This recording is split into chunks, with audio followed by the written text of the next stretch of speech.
সুপ্রভাত বন্ধুরা, সোমার ঘর সংসারের আরও একটা নতুন ব্লগে আপনাদেরকে স্বাগত। আজ আমি সকালবেলায় 6টায় বেরোলাম, মা ছেলে একসঙ্গে। আমি মর্নিং ওয়াক যাব বলে আর ছেলে সুইমিং যাবে বলে কি মন হলো, হঠাৎ করে ছেলের সঙ্গে ছেলের সুইমিংয়েই চলে এলাম। অনেক দিন ওর সঙ্গে সুইমিংয়ে আসা হয়নি। আগে তো আমি নিজে ওকে পৌঁছে দিতাম, দিয়ে তারপর আমি হাঁটতে যেতাম। এখন যেহেতু ছেলে বড় হয়ে গেছে, আমাকে মাঠে নামিয়ে ও নিজেই গাড়ি নিয়ে চলে যায়। তো তার জন্য কি এবছর অ্যাডমিশন নেওয়ার পর আমার একদিনও ওর সুইমিং দেখতে আসা হয়নি। ওর এই নিয়ে টানা 5 বছর ধরে সুইমিং করা হয়ে গেল। প্রত্যেক বছরই নতুন করে অ্যাডমিশন হয়, তো এবছর অ্যাডমিশনের পর আমার একবারও দেখতে আসা হয়নি। তাই ভাবলাম আজকে যাই, একটু দেখে আসি ছেলের সুইমিংটা কতটা ইমপ্রুভমেন্ট হলো। তো ওই দেখুন, জলে নেমে আগে সাঁতারটা স্টার্ট করে দিল। এবার সাঁতার শেষে আমরা বাড়ি ফিরলাম।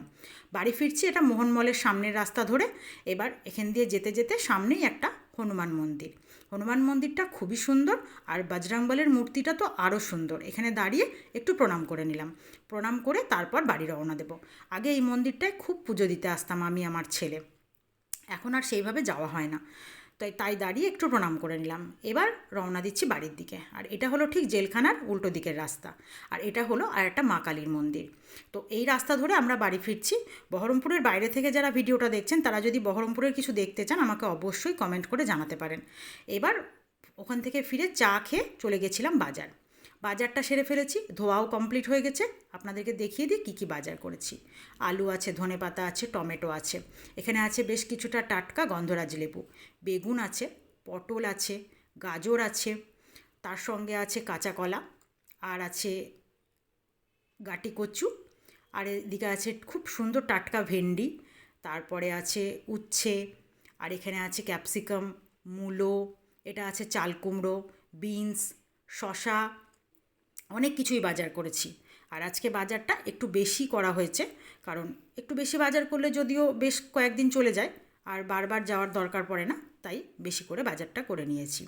বাজারগুলো ধোয়ার পর দেখুন কত পরিষ্কার লাগে দেখতে। আর এইভাবে ফ্যানের হাওয়ায় শুকিয়ে তারপর ফ্রিজে ভরলে তো সেই বাজার অনেক দিন পর্যন্ত ভালো থাকে। এবার স্নান সেরে চলে এলাম ঠাকুর ঘরে। ঠাকুরের পুজো মায়ের আগেই কমপ্লিট করা হয়ে গেছে। আমি শুধু নিজের আহ্নিকটা সেরে নিচে গিয়ে জলখাবার খেয়ে তারপর রান্নাটা শুরু করব।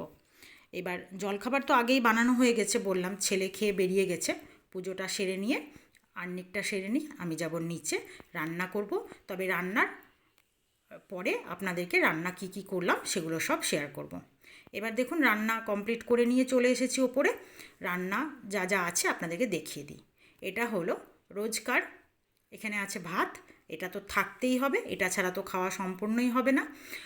তার সঙ্গে এখানে আছে, দেখিয়ে দিই ঢাকা তুলে, একদম গরম গরম মাছের ডিমের বড়া ভাজা। মাছের ডিমের বড়াটা সব লাস্টে করলাম, কারণ ওটা গরম না থাকলে ভালো লাগবে না, তাই। এখানে আছে উচ্ছে আলু সেদ্ধ, আর আছে মাছ।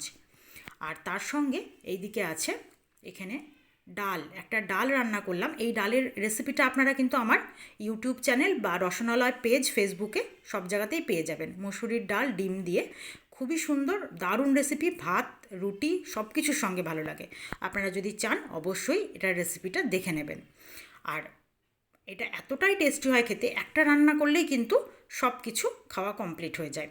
তাই এটা করেছি, যদিও তার সঙ্গে আরও কিছু করেছি, কিন্তু এটা করতে পারলে কিন্তু খুবই উপাদেয় আর খুব ভালো খাবার। এবার তার সঙ্গে এদিকে আছে একটা সমস্ত সবজি, কচু, আলু, বেগুন, মূলো আর মটরের ডালের বড়া করে টক, আর শশা। তো আজকের ভিডিওটা এই পর্যন্তই বন্ধুরা, টাটা।